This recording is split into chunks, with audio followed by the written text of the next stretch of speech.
Tópico 16. Testemunho. Tese 75. A razão por que Deus deseja que testemunhemos é, primeiramente, o nosso bem. Suponhamos que um dia eu comece a caminhar de São Francisco para o Colégio União do Pacífico, a Terra Prometida.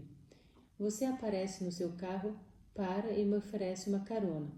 Se eu entrar no carro e viajar com você, chegarei mais rápido ao meu destino. Serei poupado de muitos calos, mas estava seguindo naquela direção, de qualquer forma. Vamos inverter a situação. Um dia eu começo a caminhar de São Francisco para o Reno, outro lugar. Você chega com seu carro, para e me oferece carona. Se eu aceitar e viajar com você, chegarei mais depressa em Reno. Terei me poupado de muitos calos pelo caminho, conquanto vá arranjar muitos mais calos quando estiver lá. Mas teria alcançado o Reno de qualquer modo. Esta é uma tentativa de formular uma parábola quanto à questão do testemunhar, e nossa parte é ir, falar e compartilhar o Evangelho. Às vezes, os teólogos argumentam quanto à revelação especial versus revelação geral. Aqueles que são a favor de revelação especial declaram que, a fim de alguém vir a se salvar, tem de ouvir a história de Cristo e aceitá-la especificamente.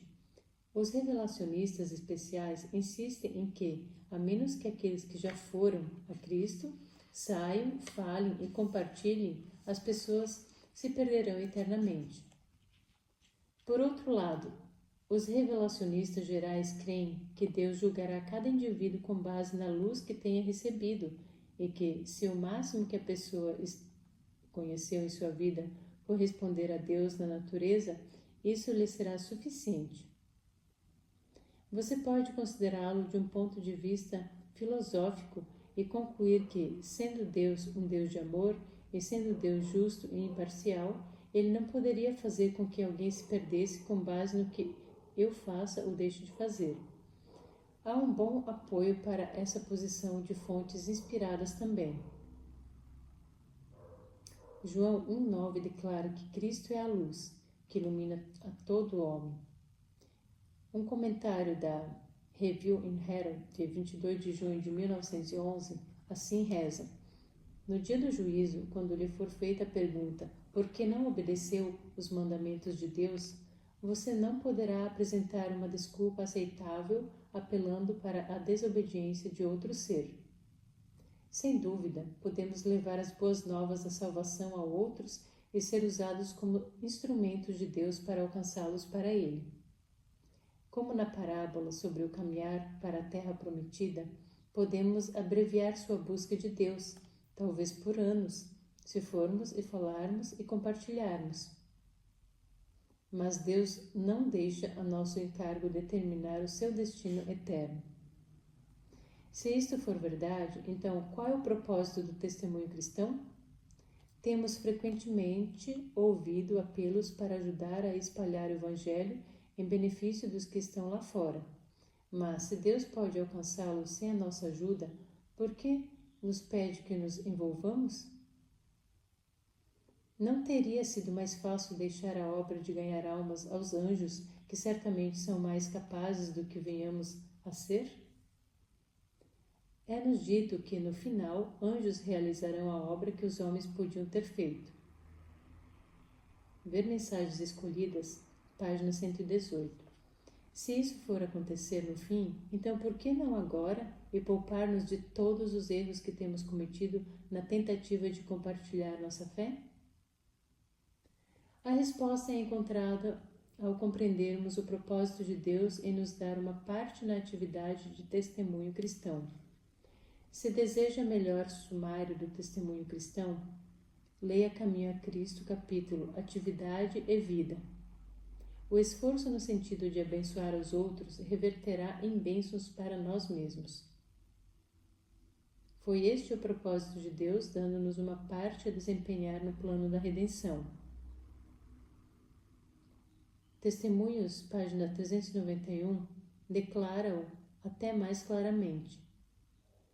Seja qual for a necessidade que haja para nossa atividade no avanço da causa de Deus, Ele tem propositalmente feito os arranjos para o nosso bem. Às vezes as pessoas temem que, se aceitamos essa verdade, ela destrua toda a motivação para ir e falar e compartilhar. Parece algo egoísta envolver-se no serviço em proveito próprio e não em proveito dos outros. Mas observe, por favor, que há uma diferença entre o propósito de Deus em nos envolver no testemunho cristão e nosso propósito em envolver-nos. Tornamo-nos ativos no serviço para Ele, porque temos algo para contar e não podemos esperar para compartilhá-lo. Envolvemos-nos no serviço porque desejamos que outros compreendam a verdade que nos deu liberdade. Buscamos alcançar outros porque fomos honrados com o privilégio de ser cooperadores de Deus.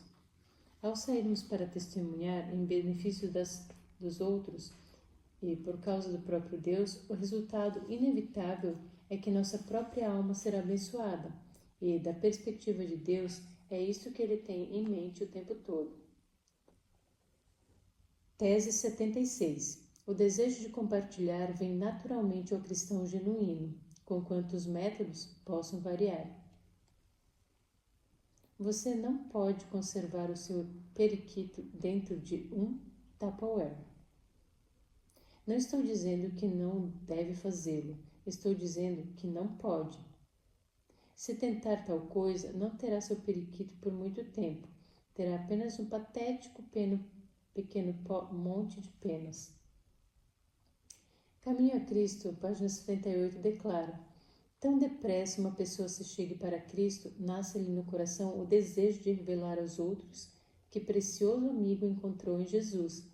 A salvadora e santificante verdade não lhe pode ficar encerrada no coração. Se nos achamos revestidos da justiça de Cristo e cheios do gozo proveniente da habitação de seu Espírito em nós, não nos será possível calar-nos.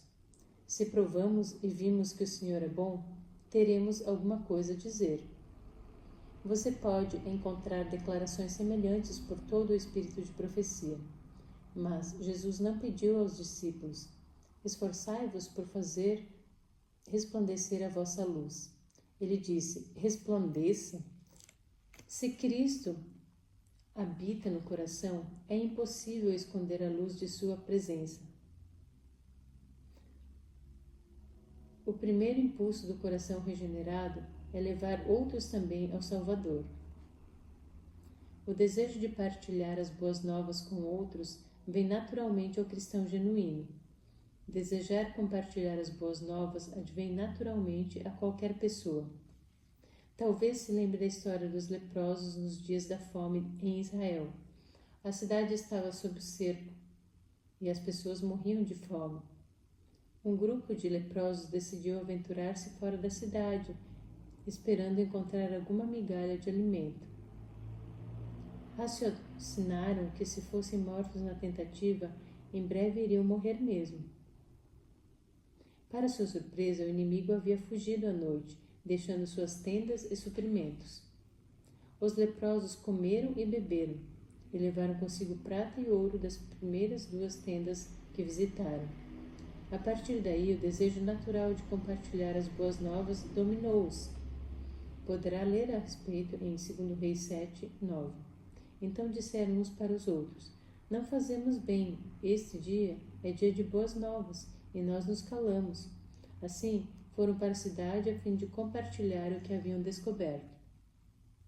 A despeito do fato de que o desejo de compartilhar ocorre naturalmente, é possível não compartilhar.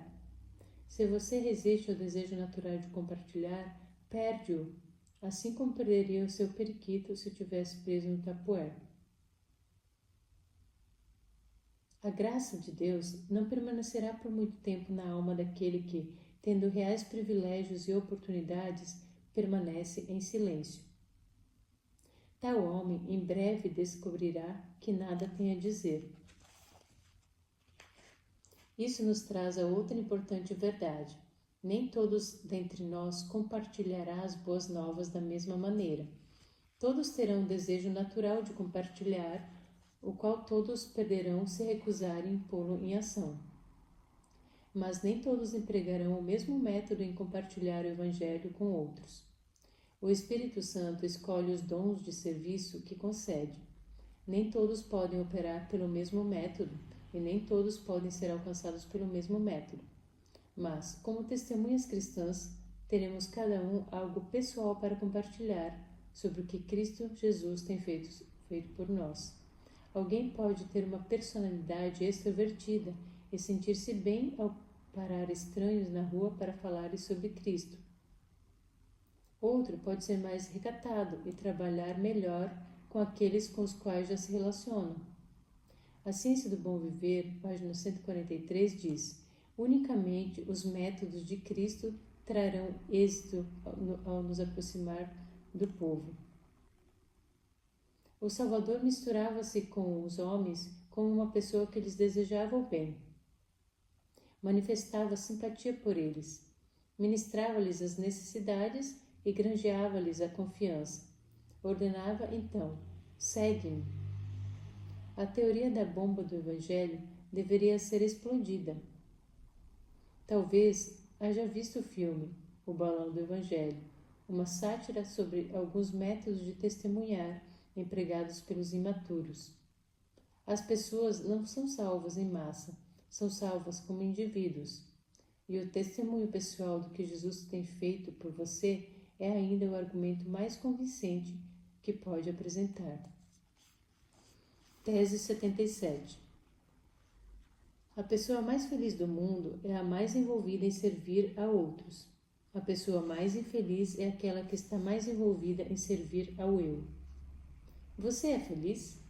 No jardim da infância costumávamos cantar uma música que dizia: por dentro e fora, no alto e embaixo, sempre sou feliz.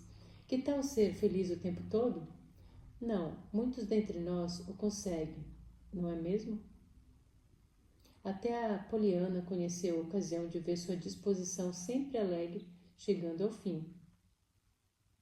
Mas uma coisa é certa: toda a felicidade que encontrou na vida vem como resultado de esquecer-se de você mesmo e empenhar-se em ajudar a outros.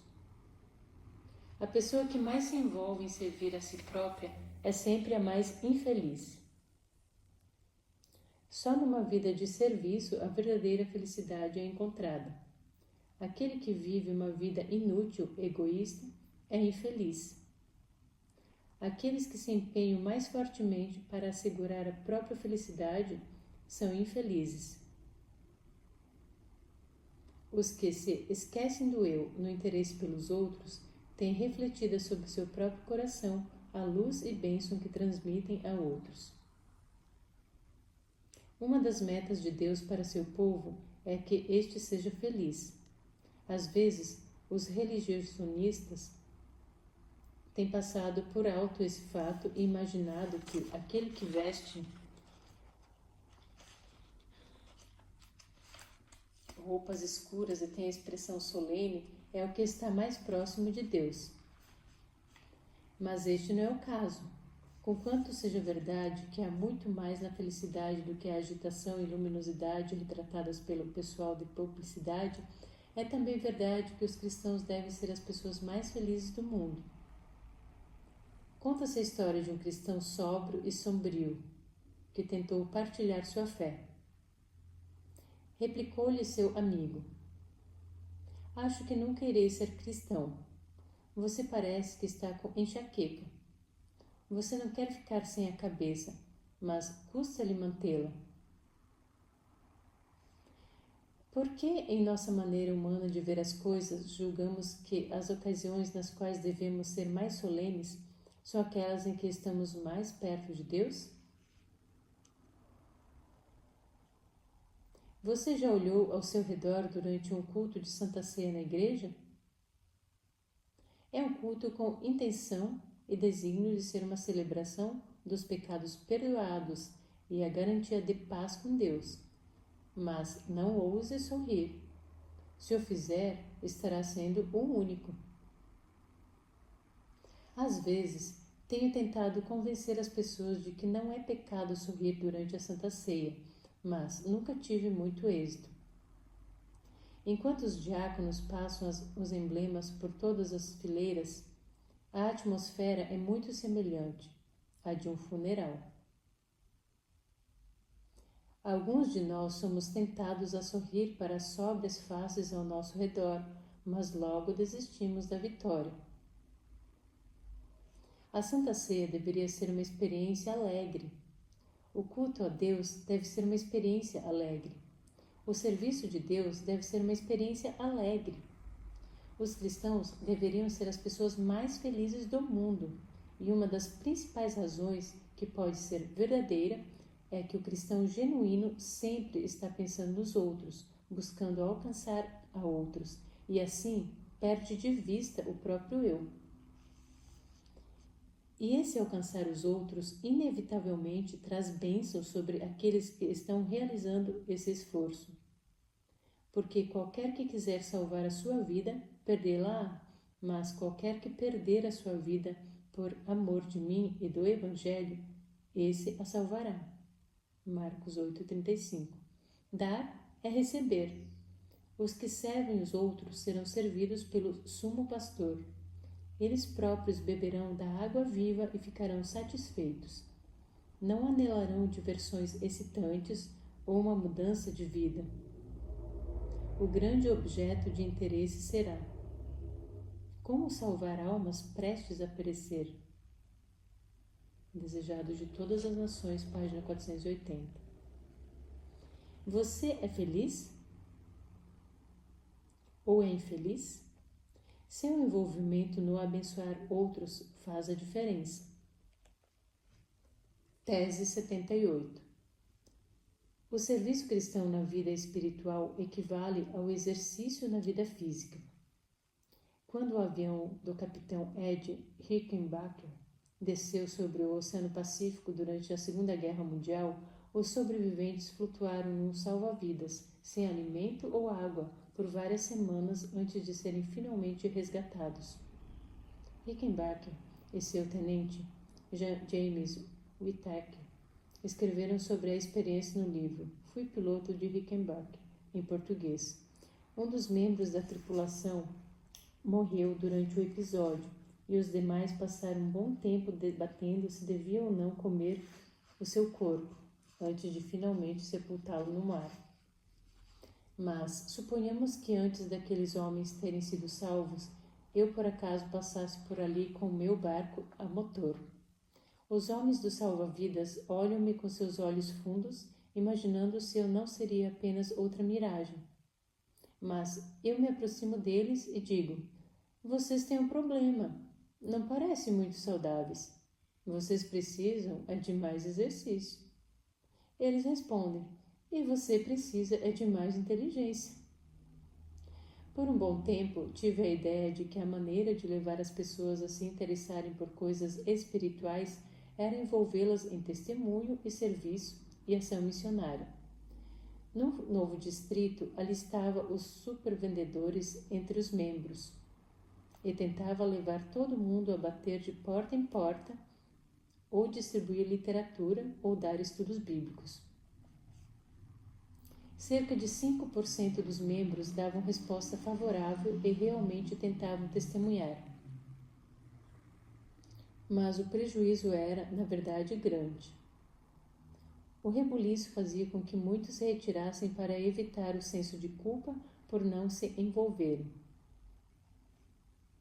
É tolice tentar levar as pessoas a se exercitarem se estão quase mortas. É tolice realmente inútil tentar levar as pessoas a se exercitarem se elas ainda nem nasceram. Então, tentei outra técnica. Quando ia para uma nova igreja, fazia todo o possível para levar as pessoas a se interessarem pelas coisas espirituais. Começava realçando nosso relacionamento com Deus e as coisas que têm que ver com fé, submissão e vitória. A resposta era extraordinária, a princípio, mas depois chegava a um auge e se extinguia, e eu me transferia para outra congregação. Finalmente entendi o problema. É vital iniciar com uma ênfase sobre coisas espirituais. mas isso deve ser seguido o mais rápido possível do incentivo às pessoas para se tornarem ativas no serviço cristão. Só podemos manter viva a nova vida em Cristo quando a compartilhamos. E a única coisa que impedirá que o reavivamento se esgote é começar imediatamente a partilhar com outros as boas novas. Este equilíbrio é descrito no livro Caminho a Cristo, página 80 e 81.